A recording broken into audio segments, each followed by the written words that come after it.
Texas A&M takes down New Mexico State in the next game at Kyle Field. The focus is beat the hell out of TU. They announced that to the crowd, and a lot of excitement continuing to build as Texas A&M takes care of business. And now 2 games away, they control their own destiny from going to Atlanta for the SEC championship game and potentially the college football playoff should they be victorious. Texas, of course, coming up in 2 weeks, next week at Auburn. But first things first, you had to get past New Mexico State, and the Aggies do 38-3. Welcome into the All In Aggies YouTube channel. I'm Ben Peck taking you through it. Literally, All In Aggies, maroon and white. We had New Mexico State Aggies, Texas A&M Aggies, and the fellas from the Lone Star State come out on top 38-3. Again, just quick, instant reaction here. I've got the box score pulled up on my phone. Just quick takeaways from what we saw tonight.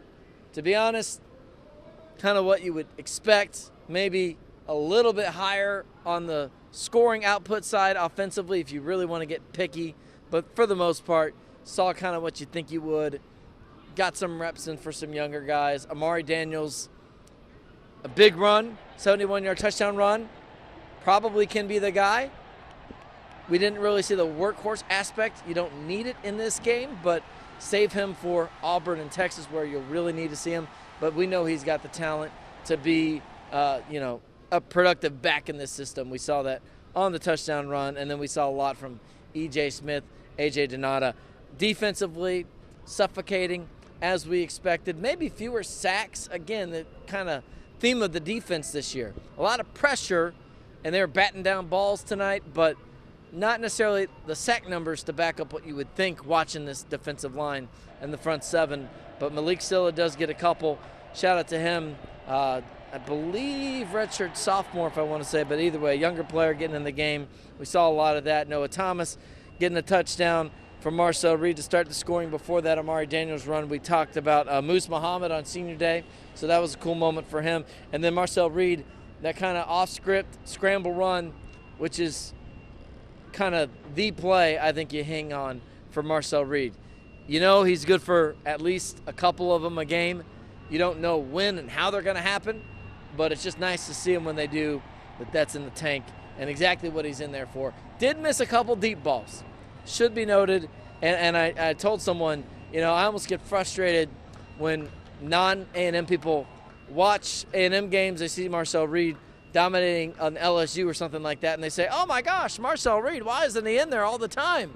And it's like, yes, friends, we see those too, but they're just those last little steps you want to see him take before you say, of course, he's the guy. Now listen, on the other hand, on the other end, Connor Wigman came in, did not have a good night, let's just be honest. But I'm not here to say that, but I'm just saying you saw with the deep ball with Marcel Reed kind of the tantalizing athleticism on the touchdown run, and then those few plays where you're like, man, once he gets there, he'll be there and he'll be set. He's just a little off on some of those plays, but all in all, a very solid performance tonight. And again, I'm being fairly nitpicky here. A 38-3 win.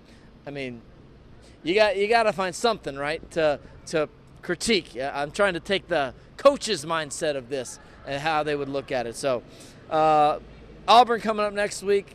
Auburn kind of had a pretty convincing win over Louisiana Monroe today. I think it was 24-0 at the half, kind of similar to this game, except for they probably kept it on maybe a little more throughout. They win, I think, 45-7, 38-3. At least offensively they did. It was kind of spurts for A&M, really in the first quarter, third quarter, and again, they got some younger guys and some reps down the stretch. By the way, big shout-out Miles O'Neal and Ashton Bethel Roman, their first touchdowns as well, so good for them, happy for them. Marcel Reed joked after the game that he made sure Miles O'Neal got the touchdown ball because when Marcel threw it to Jaden Platt for his first touchdown, Platt ended up getting that first touchdown. So he was looking out for his fellow quarterback. But another thing that was promising in this, didn't necessarily know that we would see this much. Really good pass defense, and someone mentioned it. I think Tony Catalina, our guy from All In Cowboys, they didn't have a positive passing yard until like midway through the second quarter, which stunned me. But yeah, checks out. They only finished with 92 on the night, 7 for 23. And again, that's plays in the secondary, That's the defensive line stepping up, batting some balls down, creating havoc, creating pressure. By the way, A&M finishes 356 through the air. So between Marcel, Connor, and Miles O'Neill, they did move the ball quite a bit through the air.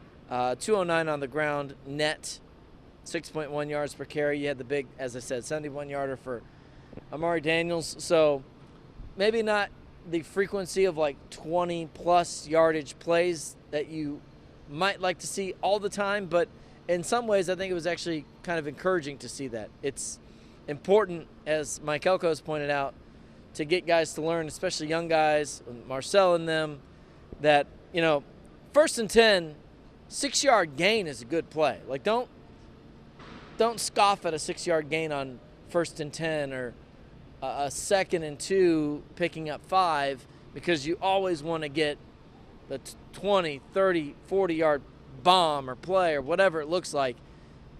It's okay to live productively, comfortably, and efficiently. So I thought it was kind of nice. We saw some of those big pop plays. We saw some of those long, grueling drives. And we saw it with tons of different personnel. I'm not going to go too much further just because, again, New Mexico State, it is what it is. But A&M does improve to 8-2 now. And for the first time, they control their own destiny. They did earlier this year too, but this is still the first season, this late in the season, in the SEC, where Texas A&M has not been chasing behind other people, waiting for other people to slip up and being advantageous, but in a position where if they handle their business, they'll be going to Atlanta, they'll be going to the college football playoff. It still feels surreal to say that, but A&M did that tonight. I'll say too, if I'm going to give A&M some credit, they did handle their business more so than they have at other times this year. You know, we think back to the Bowling Green game. Didn't ever feel like Bowling Green was going to be able to snatch that out, but that was probably it was way too close for comfort, or way too close from what you'd like to see. So you didn't have that type of performance, and you did have a good response from the bye week right off the jump. It wasn't like it took them so long to get going. Coach Elko talked about there was maybe a lull in the second quarter and came back firing in the third quarter, and that was better. But I personally would like to see, I'd prefer if you told me you're going to have a lull coming off a bye, I'd like to see the hot start in the first quarter and then maybe have to kick it into gear later on and sustain it, rather than you come off a bye and you got to get a kick in the butt to finally get things going. So we did see the quick start. The defense was suffocating. Pass, run, again, sacks. The pressure was there, even if the sacks maybe weren't as much as it felt like they should have been. And a variety of guys in the passing game. Some of that was depth later in the game, getting guys opportunities in these type of contests.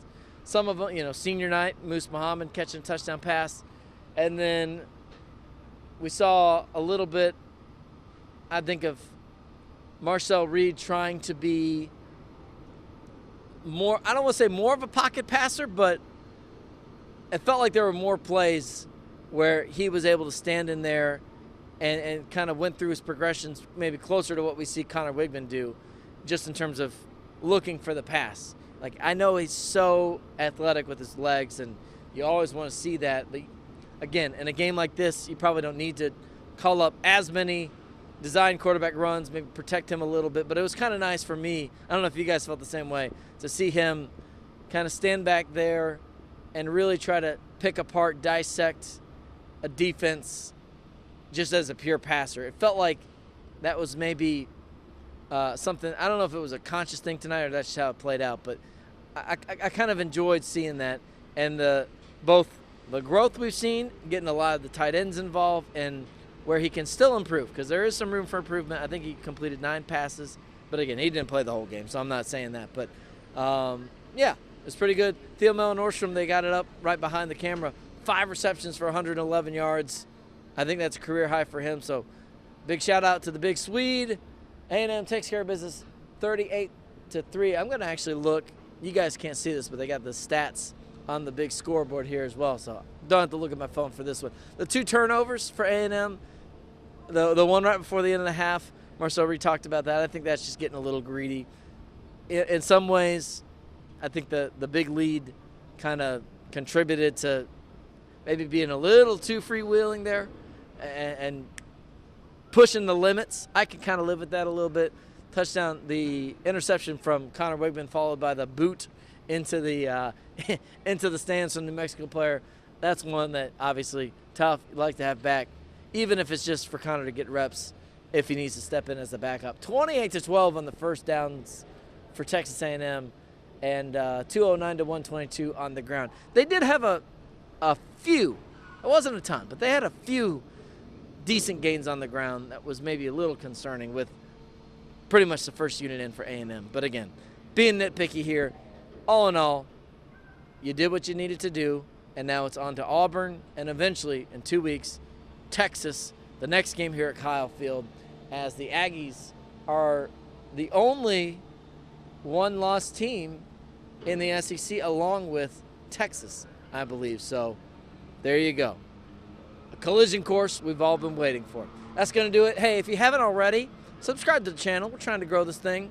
A little slow this week, but again, I know it is what it is, New Mexico State week, but we've got SEC football coming up. I'm going to hop on here Sunday, hopefully, talk a little basketball. We haven't really had a chance to break down that win over Ohio State, so we'll talk a little bit about that. We'll see you Sunday. Highlights, more reaction, but quick, instant thoughts as A&M gets this win over the Aggies from New Mexico State here on All In Aggies. I'm Ben Peck. Thanks so much for watching.